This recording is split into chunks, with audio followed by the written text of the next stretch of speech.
they shoot at us, we don't duck and cover. We walk into the fire. Find any value in my sacrifice at all. But I was happy to be alive.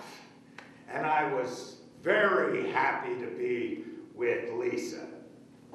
I had some problems with my anger in my early years. Like, I was sitting in a bar with a couple of friends having a beer when this guy next to me says, "Hey, Hey, buddy, where's your arm?" Oh my God, where is it? It was kind of rude. What did it leave me with? Nothing. Literally, nothing. I don't remember the last time I felt anything. I've been married and had a baby since I was WIA, wounded in action, and felt nothing. I just thought I was being honest. I didn't think I was snapping. I didn't want to be associated with people who didn't see things the same way I did, so my circle of friends got really small. Chili, who are you? What do you mean? Don't you love me anymore? You know what? I honestly don't know. I don't know.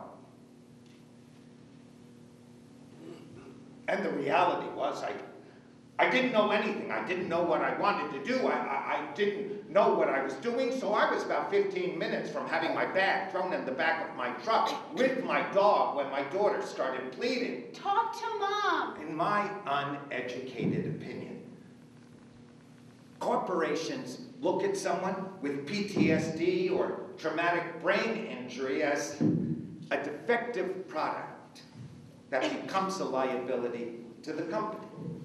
3.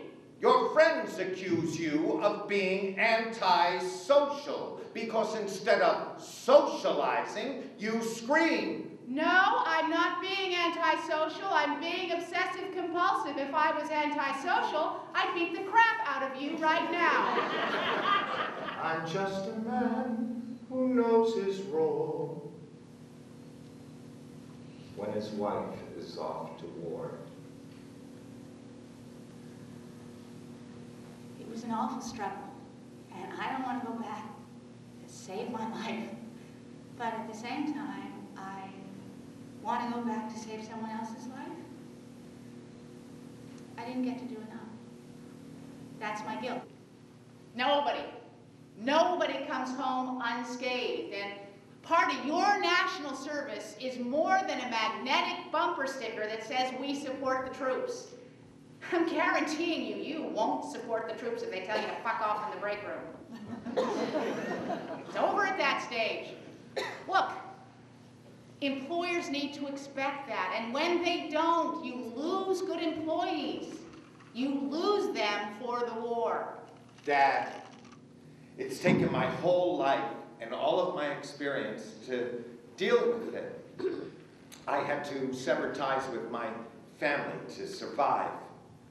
If I had known that he suffered from PTSD, no,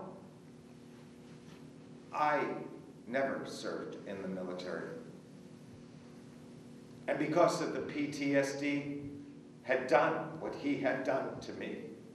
And to think that now there is a potential answer to all this is really traumatic.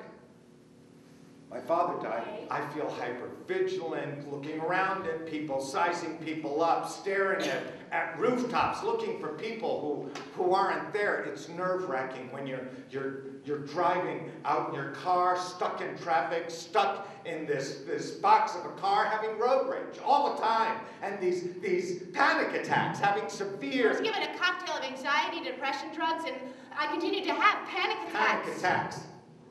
Before the Army, I was a volunteer firefighter. I was honorably discharged, a good father. An employer was sympathetic to the fact that I have disabilities, that they are willing to work around or with them.